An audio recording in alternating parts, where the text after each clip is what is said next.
School presentations. I love it and I hate it. It was fun, stressful, and nerve-wracking. It was a mix of everything. Dang, I'm spitting on bars over here. What we do in school presentations is that the teacher groups the students in groups of 4 or more. Then the teacher gives each group a subject in our book. We study it, then we write about our subject on a poster or manila paper. After we've done all that, we present it to the class. Basically, the teachers are too lazy to teach us, so they order the students to do it. That's how I'd put it. First, the teacher puts us into groups. The way they usually do it is by counting. The teacher points to students, then we start counting from 1 to 5. Now, this was a lottery kind of moment for us. I'd look at my best friend and see if we had the same number. If we did have the same number, we'd be celebrating and giggling. Yes! I won't have to be lonely and awkwardly standing in a corner not talking to anybody. Yes! Thank you! And if we didn't have the same number, we'd be like,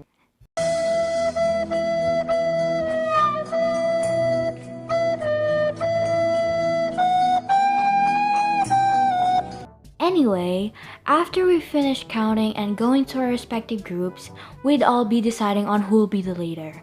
The leader is the one that decides who does what, the one that collects all the money from the group members to buy materials, and the one who keeps the group in check. Rosa, Jake, and Alex, you're in charge of writing on the poster. Luke and Trisha, you'll be the ones explaining during the presentation. And hey, you two, stop goofing around and help with the poster. And Joe, you still haven't given your part of the money to buy our materials. Give it to me or so help me, I will kidnap your dog. I salute to you, school presentation leaders. We'd be chaos without you. Most of the time, the leaders will either be the smart ones or the popular ones.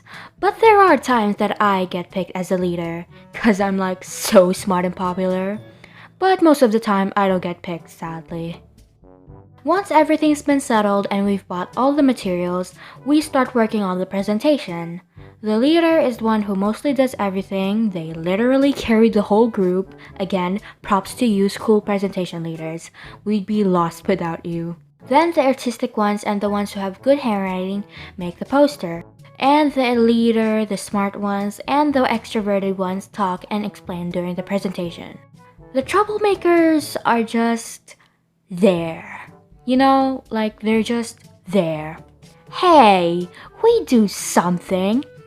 I'd be the artistic one / the one with good handwriting because I'm obviously a god of an artist. I'm like the embodiment of Van Gogh and Da Vinci. I mean, like, come on, look at this masterpiece I've created. Anyway, what was I talking about? Being a super awesome genius artist, because I obviously am. Alright, making the poster. You know that thing you do when you write on a big piece of paper and you write the first letters too big, so when you're in the end of the sentence, there's no more space, so you have to make the letters smaller and cramped, and when you finish writing it all, it looks like a 4-year-old wrote it? Yeah, I do that a lot. Crap, let's just put a flower beside it. Yeah, that'll fix it. Boom, see? That's what I call a masterpiece. After all the groups are done making their posters, we hang it up on the whiteboard before class starts. Then we admire and look at the other group's posters.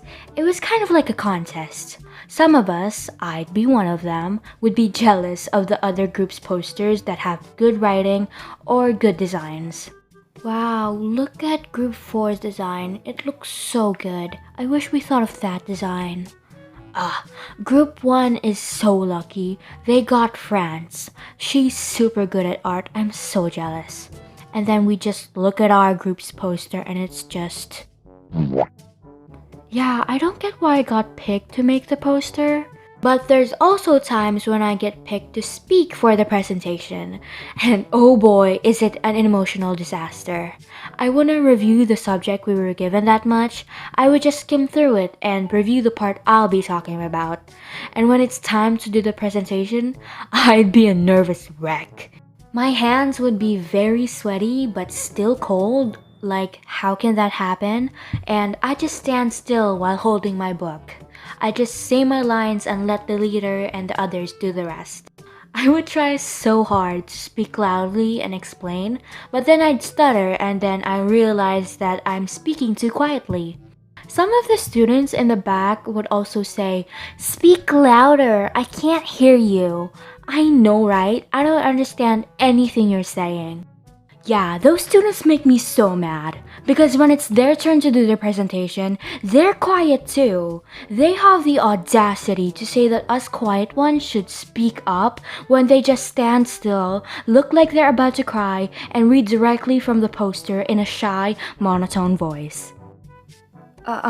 Never gonna give you up, never gonna let you down, never gonna run around and desert you. See, what a bunch of hypocrites. Now, whenever it's a group's turn to present, the teacher would go, "Shh! Be quiet and listen to group 3, okay? Pay attention to what they're saying, alright, class?" And if the class doesn't listen, the teacher gets angry and it'll turn into a full-on lecture. And us, the group that's presenting, will just stand there, awkwardly in silence, until the teacher finishes. But sometimes when we think that the teacher's done with their lecture, this happens. As we were saying, this has been the worst class I've ever taught in my 15 years of teaching. I'm so disappointed in you guys. Oh, they're not done yet. I told you guys to listen to group 3 and you guys just ignored me. Excuse us, teacher. Have some respect for me and group 3. Oh, that rhymed. After the teacher's finally done with their lecture, we continue with our presentation. The leader and the extroverted ones do most of the talking during the presentation, and the troublemakers hold up the poster, cause sometimes the poster keeps falling off the board. Psst! Hey, you guys, hold the poster, it just keeps falling off. Yes! Finally, we get to do something! While our group presents, the teacher sometimes asks questions to the group. Most of the time, they ask the ones that didn't even listen to a word we said. The poor kid would struggle so hard to answer and just tries to read off the book. Have you ever had a dream that you had you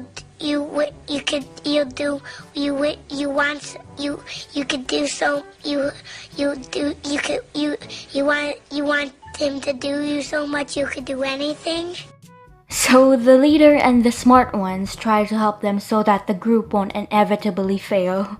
And it's a beautiful sight to see, to be honest. The answer to this equation is, it's 6. Yup, it's 6. No, it's 100. 100. Hey, no coaching. Teacher, group 3 is trying to cheat. I would just stand there in the middle of it all, both feeling bad for them and trying hard not to laugh. Don't laugh, don't laugh, don't laugh. How about Hannah? Do you know the answer? Oh frick! What do I do? What do I say? It's 100. Very good, Hannah. Phew! I am such a genius. And after that, we're finally done with our presentation. I wouldn't even care about the other group's presentations anymore. I would just pity them because they have to go through all that. Well, good luck to you guys. I'm finally done.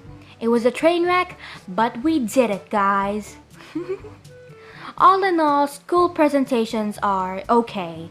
The only thing I liked about it is making the poster and also bossing people around when I'm the leader. But I still had fun, and it was a good experience. But I'm never gonna do it again.